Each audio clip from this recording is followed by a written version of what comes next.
discussion un peu animée, j'ai eu l'occasion d'y participer et j'ai été saisie. Il y a quand même 1 enfant sur 8 qui est harcelé à l'école. Je trouve que c'est un Il existe des phrases qui ne sont pas criées, ni même prononcées avec colère, mais qui laissent une salle entière sans air. Ce soir-là, dans la maison presque endormie, Faustine murmure simplement « Je ne lui pardonnerai jamais ». Et ce souffle si fragile qu'on aurait pu le confondre avec un soupir marqua la fin d'une histoire que des millions de Français croyaient éternelle. Tout commence par une scène banale, presque trop banale pour annoncer un point de non-retour. Faustine rentre tard après un tournage éprouvant.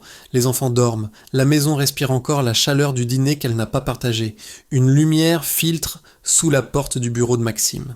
Cette lueur jaune, qu'elle avait autrefois trouvée rassurante, signe qu'il écrivait, qu'il créait, lui serre désormais la gorge. Car depuis des mois, c'est derrière cette porte que son mari vit, travaille, se réfugie et s'éloigne. Elle frappe doucement. Un geste discret, presque répété 1000 fois dans cette maison. Pas de réponse. Elle frappe encore, un peu plus fort. Toujours rien. Alors elle ouvre lentement, comme si le silence lui-même pouvait se briser. Maxime est là, immobile, penché sur des pages couvertes de phrases sombres. Autour de lui, un chaos ordonné. Des feuillets d'annotés, un café refroidi. Des livres empilés comme des murs. Pourtant, dans ce décor saturé d'histoires fictives, celles qui comptent, leur histoire, semble ne plus exister. Maxime, on doit parler. Pas de reproche, pas de colère, juste une demande. Un appel. Un pont tendu vers l'homme qu'elle aime depuis 13 ans. Il lève les yeux. Enfin. Un regard fatigué, distant, presque agacé d'être tiré hors de son univers. Plus tard, dit-il simplement. 2 syllabes. Un verdict, une sentence plus cinglante qu'un cri. Elle reste debout quelques secondes, comme si elle n'avait pas compris. Comme si le mot pouvait se réécrire, changer, s'adoucir, mais il ne change pas. Il retombe, lourd, définitif. Plus tard, le plus tard de ceux qui ne veulent pas parler, le plus tard de ceux qui ne voient plus l'autre. Le plus tard qui signifie en réalité pas maintenant, pas vraiment, peut-être jamais. Faustine referme la porte sans faire de bruit. Pas par délicatesse, elle n'a plus l'énergie pour ça, mais parce qu'elle sait, dans un éclair douloureux, que quelque chose vient de se fracturer. Ce n'est pas leur première distance, ce n'est pas leur premier silence, mais c'est la première fois qu'elle sent qu'ils ne marchent plus côte à côte. Elle descend les marches, s'arrête dans la cuisine plongée dans la pénombre. La chaise vide de Maxime semble la fixer, comme une présence fantôme. Le réfrigérateur ronronne, l'horloge tique, mais la maison semble soudain immense, étrangère. Elle pose les mains sur la table froide et respire profondément comme on inspire avant de tomber. Pendant des années, elle a porté l'harmonie de leur couple. Elle a écouté, supporté, excusé, protégé. Elle a rempli les silences, amorti les ombres, maintenu une paix que plus personne à part elle ne nourrissait vraiment. Mais ce soir-là, pour la première fois, elle ne ressent ni colère ni tristesse, seulement une certitude glaciale. On ne peut pas réparer seul ce qu'on a construit à deux. Elle se redresse, lentement, essuie une larme qui n'a même pas eu la force de couler entièrement, et dans un souffle, à mi-voix, elle dit la phrase qui scellera la suite « Je ne lui pardonnerai jamais ». Pas parce qu'il a crié, pas parce qu'il a trahi, mais parce qu'il n'a plus essayé. Et c'est là, dans ce silence lourd comme un adieu, que commence véritablement l'histoire que personne n'avait vu venir. Pour comprendre l'effondrement d'un couple, il faut d'abord comprendre la femme qui, pendant si longtemps, en a porté la structure invisible. Faustine n'est pas qu'un visage de télévision. Elle n'est pas seulement la voix douce qui accueille chaque après-midi les récits brisés de la France. Avant d'être une animatrice, avant d'être une épouse, elle est une enfant devenue adulte avec une conviction forgée très tôt. Les autres passent d'abord. Faustine a grandi dans un foyer construit sur l'écoute. Une mère attentive, un père passionné, un mélange de culture bretonne et italienne qui lui ont appris la chaleur, mais aussi la retenue. Chez elle, on parlait, mais on s'écoutait surtout. On posait les mains, on rassurait, on prenait sur soi. Cette éducation, admirable à bien des égards, a aussi planté une graine, celle de la femme qui, plus tard, supportera plus qu'elle ne le devrait. À l'adolescence déjà, elle se distingue par cette capacité rare, faire sentir à l'autre qu'il peut tout dire, qu'il peut se déposer sans être jugé. Cette aptitude deviendra son métier, mais aussi son fardeau. Lorsque Faustine choisit le journalisme, elle ne cherche pas la lumière, elle cherche la vérité humaine. Les mots des autres, les récits des autres. Elle les absorbe comme une éponge émotionnelle sans jamais se protéger vraiment. Puis vient la radio, puis la télévision. Et là, dans un pays où tant cherchent le spectacle, elle apporte quelque chose de plus précieux, la dignité. Elle laisse les gens respirer, elle laisse les silences se poser. Elle comprend que souvent le cœur parle quand la bouche se tait. Peu à peu, elle devient ce que beaucoup décrivent comme une présence refuge. Une femme à qui l'on peut tout confier, même le pire. Mais qui alors s'occupe d'elle ? Personne ne se pose cette question, pas même elle, car Faustine avance, sourit, répare, porte. Son métier lui donne un rôle qui semble lui aller comme une seconde peau, être là pour les autres. Elle devient indispensable au public, mais elle s'oublie elle-même. Lorsqu'elle rencontre Maxime, beaucoup pensent qu'un équilibre parfait se crée. Elle, la lumière. Lui, les ténèbres littéraires. Deux univers opposés, mais complémentaires. Ce qu'on disait moins, c'est que Faustine s'accordait naturellement au monde de l'autre, mais que l'inverse était plus rare. Elle comprenait l'intensité de Maxime, sa solitude créatrice, ses heures enfermées dans son bureau. Elle trouvait cela beau, presque romantique. Elle l'encourageait, elle s'adaptait. Elle s'adaptait toujours. Être celle qui comprend, c'est un magnifique rôle. Jusqu'au jour où on réalise que personne ne vous comprend, vous. Être celle qui écoute, c'est noble. Jusqu'au jour où on réalise que personne ne vous écoute, vous. Être celle qui porte les autres, c'est admirable. Jusqu'au jour où le poids finit par vous courber le dos. Les gens voient la Faustine sur un plateau, élégante, posée, chaleureuse, mais ils ne voient pas les soirs où elle rentre exsangue, vidée émotionnellement. Ils ne voient pas les moments où elle se demande si quelqu'un, quelque part, pourrait un jour la porter à son tour. Ce manque-là, ce vide-là, Maxime ne l'a pas vu, ou n'a pas voulu le voir. Pas par méchanceté, pas par désamour, mais par inconscience, par habitude, par cette certitude dangereuse que l'autre sera toujours là, quoi qu'il arrive. Et Faustine a longtemps à alimenter cette illusion. Elle donnait plus que ce qu'elle recevait. Elle excusait, elle justifiait, elle taisait ses propres besoins, car dans son esprit formé depuis l'enfance, aimer signifiait supporter, jusqu'à ce que supporter devienne s'effacer. Alors lorsqu'on parle de la rupture, lorsqu'on cherche les causes, il ne faut pas seulement regarder l'absence de Maxime ou les silences répétés, il faut regarder Faustine, son histoire, sa manière d'aimer, sa manière de se taire, sa manière surtout de porter seul un édifice que l'autre croyait indestructible. Car le vrai drame n'a pas commencé quand Maxime a cessé de parler, il a commencé quand Faustine a cessé d'être entendue. Et c'est dans cette faille intime que les premières fissures de leur couple vont peu à peu apparaître. Au début, leur histoire ressemblait à une rencontre de roman. Improbable, contrastée, presque trop belle pour être vraie. Elle, silhouette lumineuse, des plateaux télé, cœur ouvert au monde. Lui, maître des ténèbres littéraires, artiste solitaire qui préfère converser avec ses personnages qu'avec le réel. Deux univers qui, au lieu de s'opposer, se complétaient. Faustine apportait la douceur, la respiration, la stabilité. Maxime apportait l'intensité, la passion créatrice, la profondeur. Pendant longtemps, cela a fonctionné à merveille. Les premières années ont été un refuge, un cocon discret, si rare pour deux figures publiques. Ils se marient en 2012, construisent une vie à l'abri du bruit. Deux enfants, Abby puis Peter, laissent croire au monde entier qu'ils avaient trouvé la recette du bonheur durable, l'amour sans éclat, la fusion sans artificialité, la simplicité comme ligne de vie. Les photos de famille ne racontaient rien de spectaculaire. Mais c'était précisément leur force. Une main dans une autre, un regard complice, un sourire partagé autour d'un gâteau d'anniversaire. Une vie douce, sans excès, sans façade. Pour le public, ils étaient presque un modèle, un couple moderne, uni, équilibré, qui ne jouait pas la comédie des réseaux sociaux. Et pourtant, dans toutes les histoires d'amour que l'on croit solides, il existe un moment où quelque chose commence à trembler. Pas un grondement, pas un cri, juste une vibration subtile, imperceptible au début, mais qui, avec le temps, finit par devenir un séisme. Pour Maxime, l'écriture a toujours été une nécessité, mais ce qui n'était autrefois qu'un espace créatif est devenu un royaume clos. Il y passait des heures, puis des soirées entières, puis des nuits complètes. Faustine comprenait, bien sûr, elle avait toujours compris, mais plus il s'enfermait dans ces mondes sombres, plus elle s'effaçait dans le sien. À table, il était physiquement présent, mais mentalement ailleurs. Lors des vacances, son ordinateur n'était jamais vraiment éteint. Lors des fêtes familiales, il trouvait refuge dans un coin, absorbé par une idée de roman. Faustine, elle, remplissait les vides. Les enfants, les anniversaires, les devoirs, les rendez-vous, les rituels du soir. Elle devenait le socle invisible de la maison, le cœur battant d'un foyer où l'autre battement devenait rare. Puis les premières fissures se font visibles. Une dispute sans gravité mais qui laisse un arrière-goût étrange. Un silence prolongé, un regard absent, un « je suis fatigué » qui ressemble davantage à « je suis ailleurs ».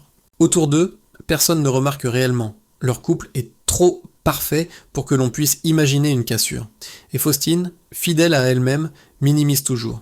Elle explique, atténue, excuse. Elle ne veut pas inquiéter, elle ne veut pas dramatiser. Elle espère encore, elle porte encore. Mais la vérité, c'est que l'équilibre s'est déplacé. Ce qui n'était qu'un léger décalage devient un fossé. Elle avance vers lui, lui recule sans s'en rendre compte. Elle tend la main, lui la prend machinalement, mais son esprit est déjà ailleurs. Ce n'est pas un désamour brutal, c'est une usure silencieuse, celle qui use les fondations comme l'eau use la pierre. Le public continue de les admirer. Les médias continuent de parler d'eux comme d'un couple inspirant. Mais dans l'intimité, Faustine se demande parfois si elle aime encore l'homme qu'il est devenu ou si elle aime le souvenir de l'homme qu'il a été. Le contraste entre leurs univers commence à peser. Faustine vit dans le réel, dans la chair des émotions humaines, dans les histoires vraies qui la traversent chaque jour à l'antenne. Maxime vit dans les mondes imaginaires, dans les ombres, dans les labyrinthes de son esprit. Deux réalités qui, autrefois, se complétaient, mais qui désormais ne se rencontrent plus. Et c'est là que naissent les premières douleurs, celles qui ne font pas de bruit, celles qu'on ne confie pas, celles qu'on porte seul comme un sac trop lourd qu'on n'a plus la force de poser. Car le vrai problème n'était pas qu'ils changeaient, le vrai problème était qu'ils changeaient chacun de leur côté. Et bientôt, ce décalage finira par devenir une absence si grande qu'elle deviendra un personnage à part entière de leur histoire. L'été 2024 aurait dû être un refuge, un de ces étés où les familles se retrouvent, où les souvenirs se tissent entre deux couchers de soleil. Mais pour Faustine, ce fut l'été où l'absence prit forme humaine, où elle s'assit à table, s'invita sur les photos, se glissa entre elle et ses enfants. Tout commence par quelques clichés innocents publiés sur les réseaux sociaux. Abby qui rit, Peter courant sur la plage, un ciel rose derrière les dunes, à première vue, rien d'anormal, mais pour ceux qui regardent attentivement, un détail trouble le tableau, Maxime n'apparaît nulle part. Pas une silhouette floue à l'arrière-plan, pas une ombre sur le sable, pas même une main posée sur une épaule, juste le vide. Les abonnés s'interrogent. Il est où, Maxime ? Faustine répond avec un sourire poli. Il termine son livre. Une phrase simple, neutre, mais derrière cette neutralité se cache une lassitude nouvelle, un voile dans le regard qui ne trompe pas ceux qui la suivent depuis longtemps. Et puis il y a les coulisses de son travail. Les techniciens remarquent qu'elle arrive plus tôt que d'habitude, comme si la maison pesait trop lourd. Elle repart dès que possible, esquivant les questions, évitant les couloirs trop silencieux. Lorsqu'on parle d'amour ou de trahison sur le plateau, un de ces micro-silences, imperceptibles pour le public, vient suspendre l'air autour d'elle. Une seconde à peine. Mais une seconde qui dit tout. Maxime, pendant ce temps, disparaît dans ses tournées, ses dédicaces, ses nuits d'écriture. Leur vie commune ressemble désormais à un calendrier mal ajusté. Lorsqu'elle est présente, il est ailleurs. Lorsqu'il rentre, elle dort déjà. La fracture devient une routine, un rituel tacite, une habitude dangereuse.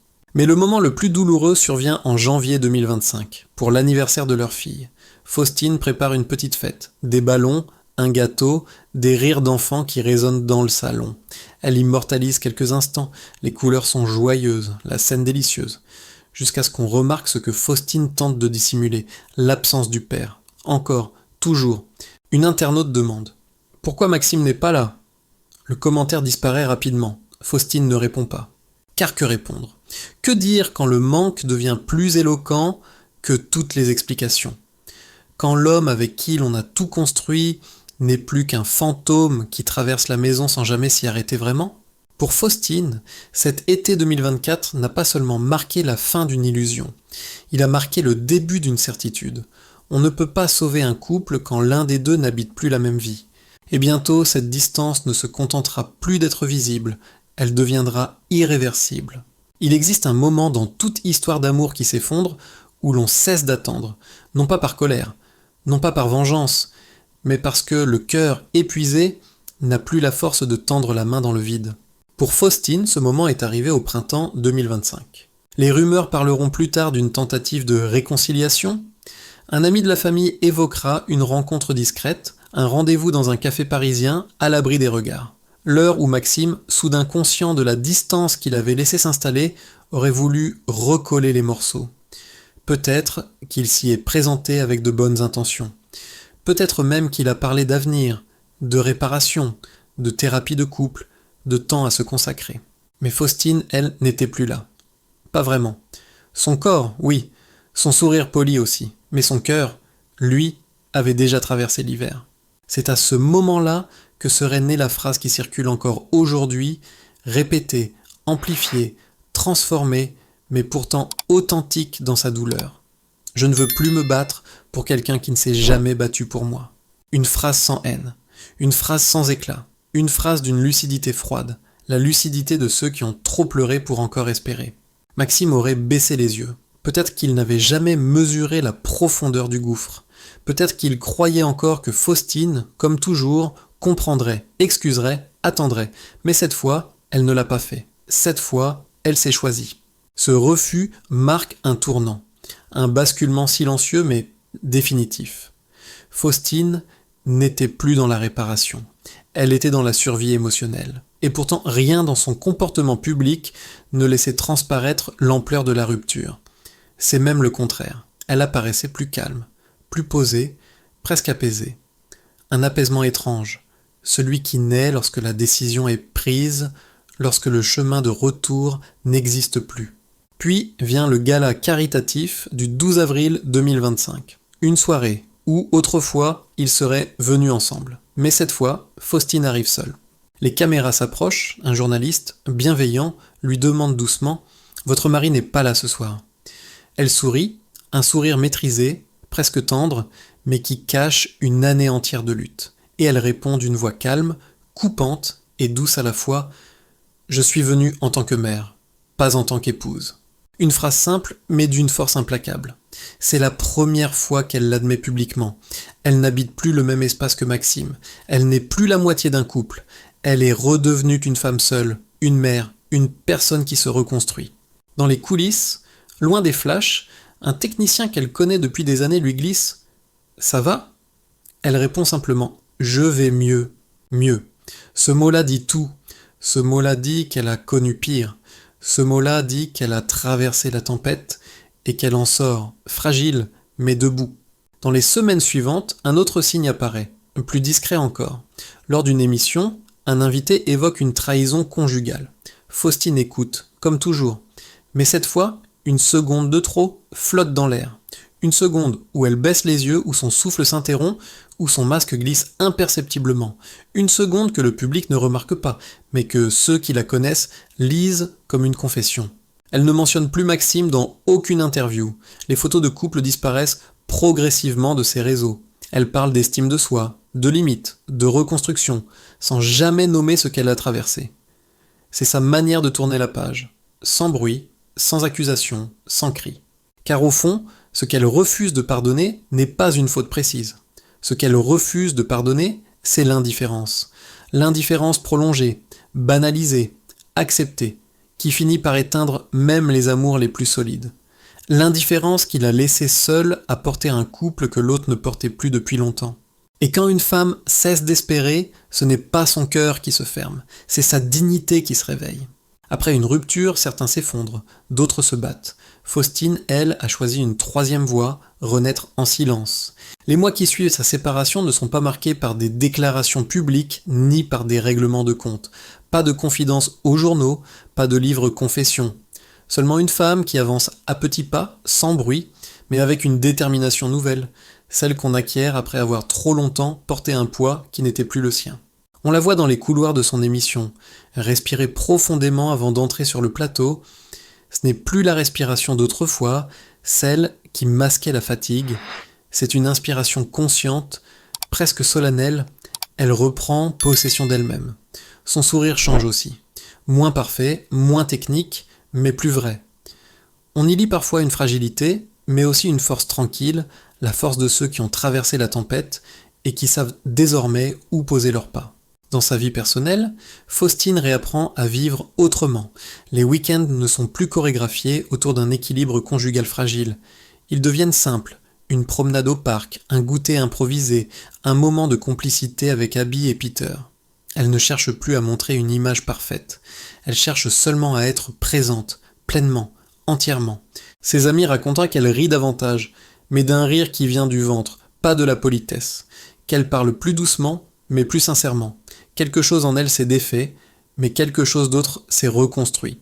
Elle anime aussi des ateliers d'écriture pour des jeunes femmes. Un jour, l'une d'elles lui demande timidement « Est-ce que vous regrettez votre silence pendant votre crise de couple ?» Faustine réfléchit, pose son stylo, puis répond « Le silence parle parfois plus juste que 1000 interviews. C'est peut-être la seule fois où elle a effleuré la vérité publiquement. » Puis vient cette photo publiée quelques semaines plus tard.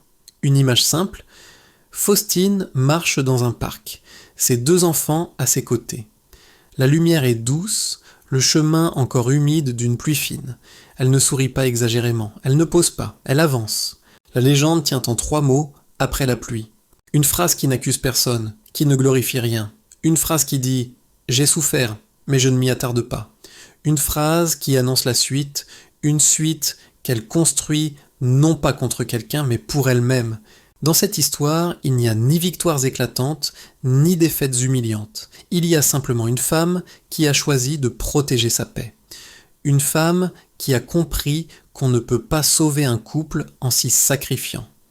Une femme qui a refusé de pardonner non par rancœur, mais par fidélité à celle qu'elle devenait. Car parfois, ne pas pardonner, c'est se respecter. C'est tracer une frontière. C'est dire « je mérite mieux que l'indifférence ». Et au fond, n'est-ce pas cela la véritable renaissance ? Alors, vous qui écoutez cette histoire, pensez-vous qu'il faut toujours pardonner pour guérir ? Ou existe-t-il des blessures qui ne demandent pas d'être effacées, mais simplement reconnues ? Dites-moi ce que vous en pensez dans les commentaires. Si cette histoire vous a touché, n'hésitez pas à liker, partager cette vidéo et vous abonner pour découvrir d'autres récits où les vérités les plus profondes se murmurent derrière les sourires publics.